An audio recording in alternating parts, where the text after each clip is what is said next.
ప్రేక్షక మహాశయులు అందరికీ నమస్సుమాంజలి.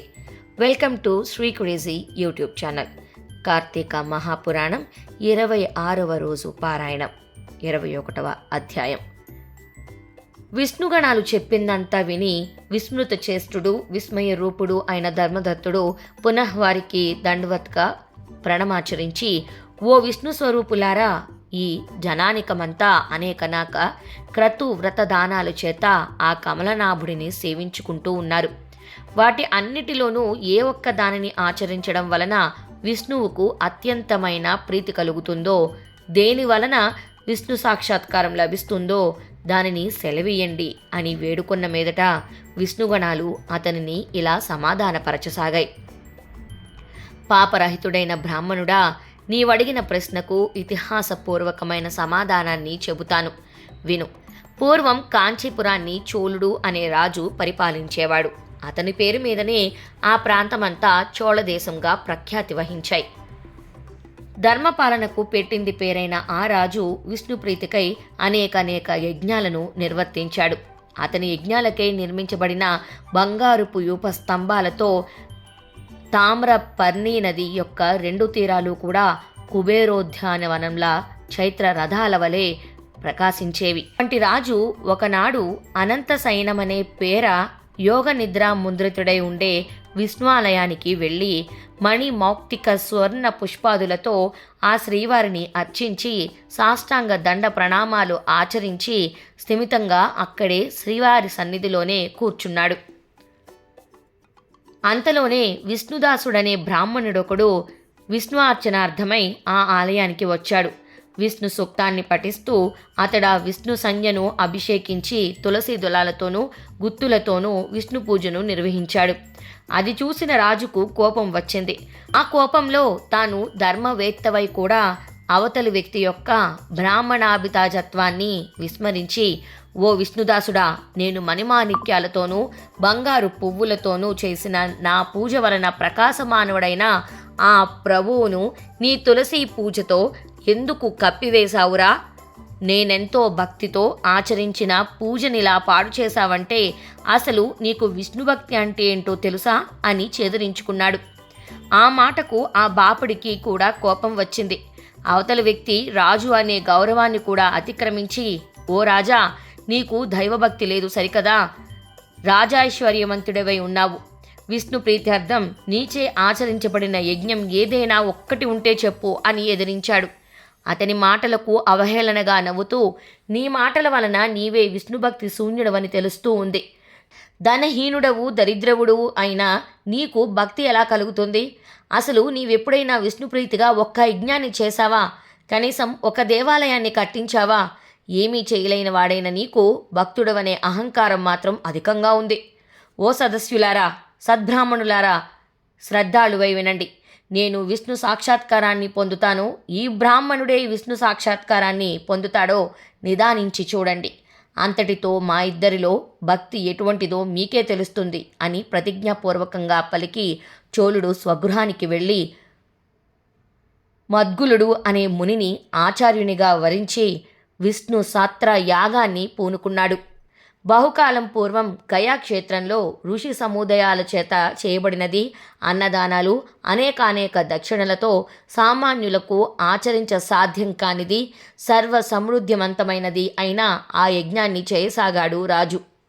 పేదవాడైన విష్ణుదాసుడు ఆ గుడిలోనే విష్ణు దీక్షితుడై హరిప్రీతికై ఆచరించవలసిన మాఘ కార్తీక వ్రతాచరణలు, తులసీవన సంరక్షణలు, ఏకాదశి నాడు ద్వాదశాక్షరి యుత విష్ణు జపం, షోడశోపచార విధిని, నిత్య పూజలను, నృత్య గీత వాయిద్యాది మంగళ వాయిద్యాలతోనూ ఈ విధముగా తన శక్తి మేరకు భక్తియుక్తులతో ఆచరించసాగాడు.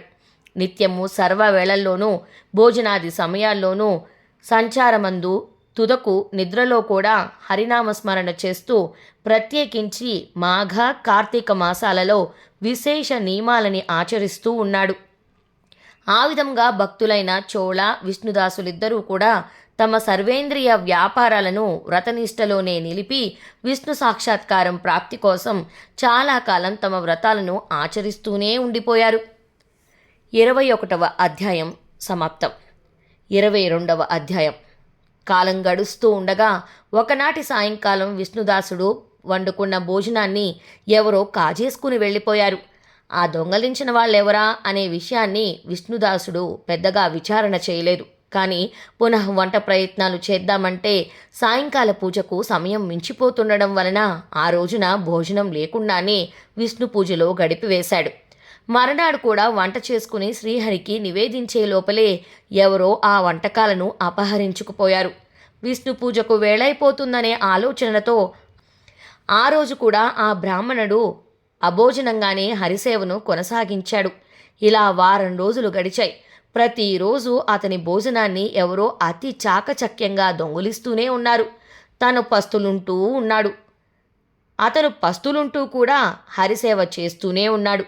వారం రోజుల పాటు అభోజనంగా ఉండటంతో విష్ణుదాసునికి ఆ దొంగను పట్టుకోవాలని అనిపించింది. అందువల్ల ఒకనాడు చాలా పెందలాడే ముగించుకుని వంటకాలను పూర్వస్థానమందే ఉంచి తానో చోట దాగి కూర్చుని దొంగ కోసం ఎదురు చూడసాగాడు. కాసేపటికి ఒకానొక చాండాలుడు ఆ అన్నాన్ని దొంగలించేందుకు వచ్చాడు. వాడి ముఖం అత్యంత దీనంగా ఉంది. రక్తమాంసాలు ఏమాత్రమూ లేకుండా కేవలం ఎముకల మీద చర్మం కప్పినట్లుగా ఉన్నాడు. అన్నార్థుడు అయిన ఆ చాండాలుడు వంటకాలను దొంగిలించుకుపోసాగాడు.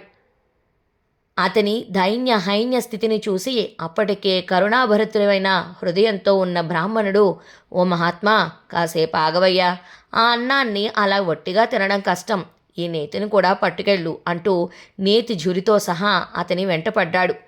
ఈ విప్రుడు తనను బంధించి రాజభటులకు అప్పగించుతాడనే భయంతో ఆ చాండాలుడు పరుగు తీయనారంభించాడు.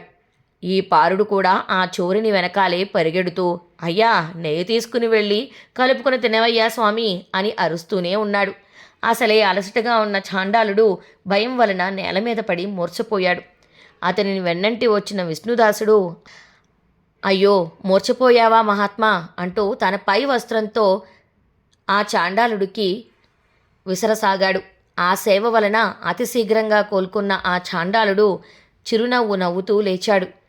ఇప్పుడితను విష్ణుదాసుని కళ్లకు శంఖ చక్ర గదాబ్ధారి పీతాంబరుడు చతుర్భుజుడు శ్రీవత్స లాంఛితుడు కౌస్తుభలంకృతుడు అయిన శ్రీమన్నారాయణుని వలె గోచరించడంతో అతగాడు సాత్వికాభావ వృతుడైపోయి అవాక్కుగా ఉండిపోయాడు.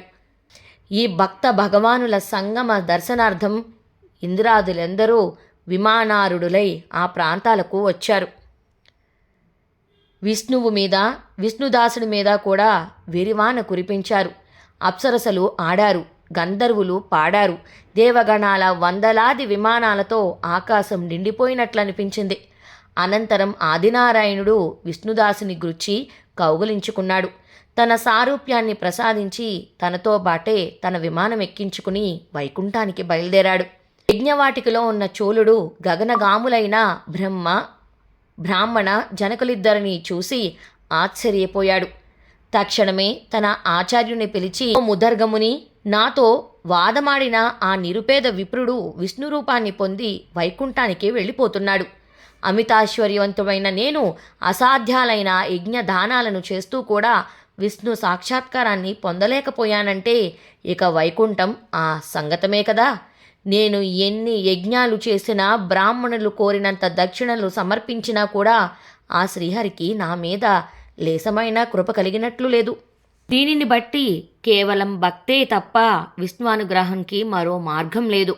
ఈ యజ్ఞ యాగాది కర్మకాండలన్నీ అనవసరంగా భావిస్తున్నాను అని చెప్పాడు.